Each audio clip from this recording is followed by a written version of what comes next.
নমস্কার সকল প্রিয় দর্শকবৃন্দ। আজকে আমার কাছে দুটো ফর্ম রয়েছে। এটা হচ্ছে লক্ষ্মীর ভান্ডার ফর্ম, আর এটা হচ্ছে ভূমিহীন প্রকল্পের ফর্ম।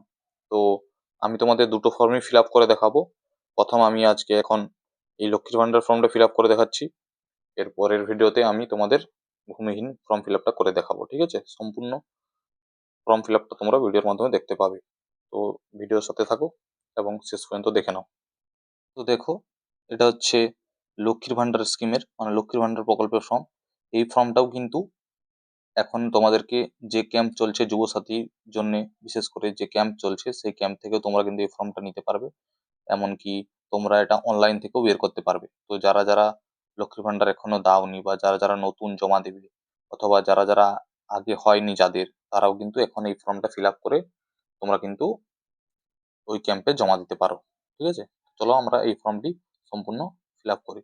তো প্রথমেই তোমাদেরকে এখানে কি লেখা আছে, পাসপোর্ট মাপের রঙিন ফটো, এখানে কিন্তু একটি ফটো দিতে হবে। ঠিক আছে, এরপর হচ্ছে আবেদনকারীর আইডি, এটা কিন্তু তোমরা পাবে না, যেখানে জমা দিবে ওখান থেকে পাবে।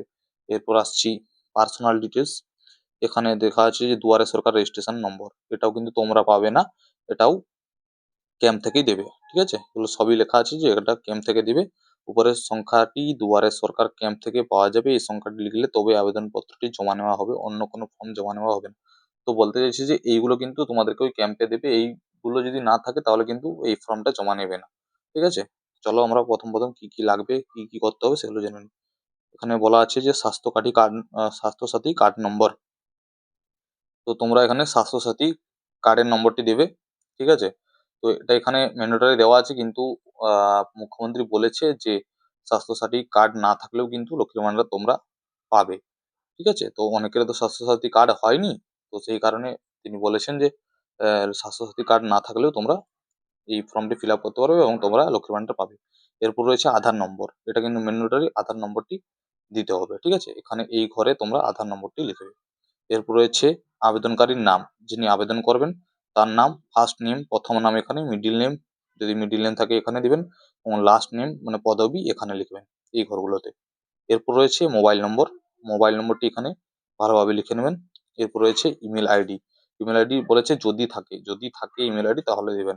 ঠিক আছে, এরপর রয়েছে ডেট অফ বার্থ মানে জন্ম তারিখ, জন্ম তারিখটি এখানে লিখবেন, এখানে ডেট, এখানে মান্থ, আর এখানে ইয়ার।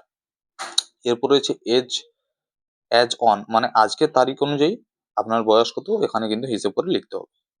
ঠিক আছে, এরপর হচ্ছে ফাদার্স নেম মানে পিতার নাম, পিতার নামের প্রথম নেম এখানে, মিডিল নেম এখানে, লাস্ট নেম এখানে। মায়ের নাম, এরপর এখানে মায়ের নাম লিখবেন এই ছকটাতে, মায়ের নাম এখানে middle name, last name. Spouse name মানে যদি স্বামীর নাম লিখতে পারেন, যদি বিবাহিত হয়ে থাকেন তাহলে তার স্বামীর নাম লিখতে পারেন, এখানে ম্যান্ডেটরি নয়, আপনি চাইলে দিতে পারেন নাও দিতে পারেন। এরপর চলে আসছি পরের পেজে।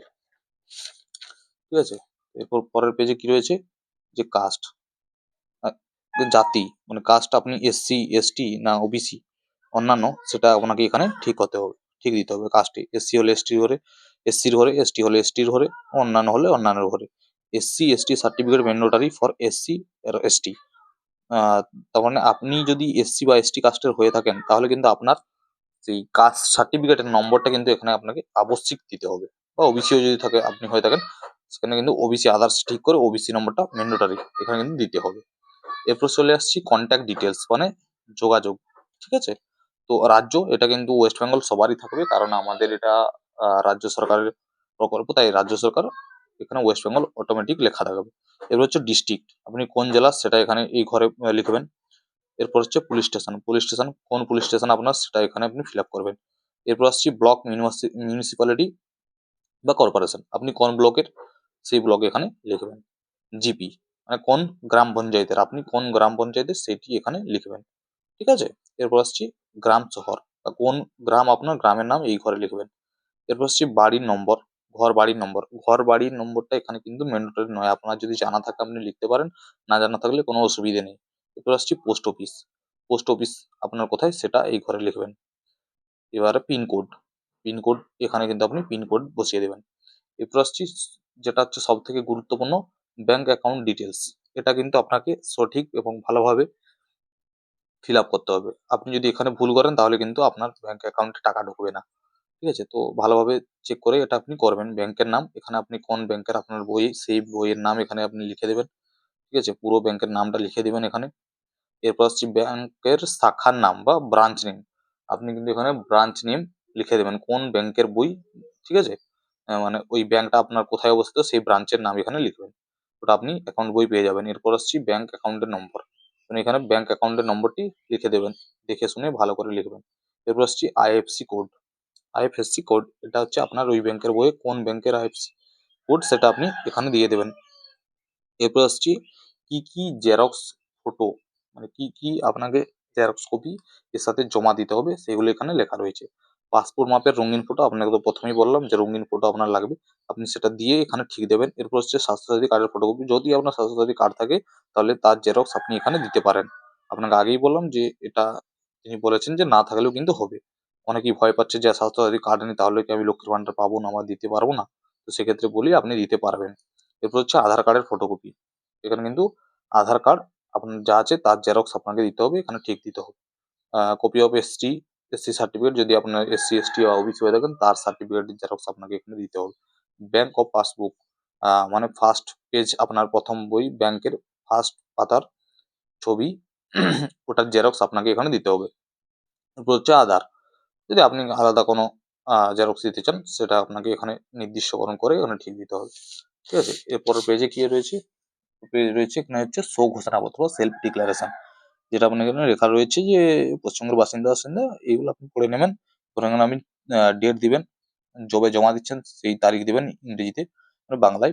তারপর হচ্ছে আবেদনকারী স্বাক্ষর, সিগনেচার অফ অ্যাপ্লিক্যান্ট, যার নামে করছেন তার নাম এখানে তাকে সাইন করতে হবে। ঠিক আছে? এরপর আসছি অ্যাকনোলেজমেন্ট বা স্বীকৃতিপত্র। এটা আপনাকে কিছু করতে হবে না, যারা জমা নেবে তারা এই অংশটি কেটে আপনাকে দিবে, আর তারা তাদের এখানে সিগনেচার বা যে ক্যাম্পে আপনি জমা দেবেন তারা এটা ফিল আপ করবে। ঠিক আছে? তো এরপরে কি রয়েছে দেখি। তো এরপর রয়েছে আধার প্রমাণীকরণের জন্য সম্মতিপত্র। এখানে আপনাকে আপনার আধার নাম্বারটা লিখতে হবে, তারপর আবেদনকারীর নাম, যার নামে আবেদন করছেন তার নাম এখানে লিখতে হবে। এখানে আধার নম্বর ধারকের স্বাক্ষরটা আপনাকে করতে হবে, যে আপনার সম্মতি রয়েছে তার জন্য আপনাকে এখানে স্বাক্ষর করতে হবে। ঠিক আছে? তো এই আপনাদের সম্পূর্ণ এটাই হচ্ছে ফর্ম লক্ষ্মীর ভান্ডারের। ঠিক আছে? তো এগুলো কিন্তু আপনাকে ভালোভাবে ফিল আপ করে নিতে হবে। আপনি এটা সম্পূর্ণ বড় হাতের ইংরেজির অক্ষরে লিখবেন। ঠিক আছে? মার্ক করাগুলো কিন্তু ম্যান্ডেটরি, কিন্তু শুধুমাত্র হচ্ছে স্বাস্থ্যসাথী কার্ডটা আপনার না থাকলেও হবে। ঠিক আছে? তো আপনি এটি এখন ক্যাম্পে গিয়ে জমা দিয়ে দিন। 26 তারিখ পর্যন্ত ডেট রয়েছে। তো ভিডিওটি সম্পূর্ণ ভালো লাগলে এরকম আবার ভিডিও পেতে আমার চ্যানেলটি সাবস্ক্রাইব করে পাশে থাকুন। আর ভিডিওটি ভালো লাগলে অবশ্যই একটি লাইক করবেন। নমস্কার।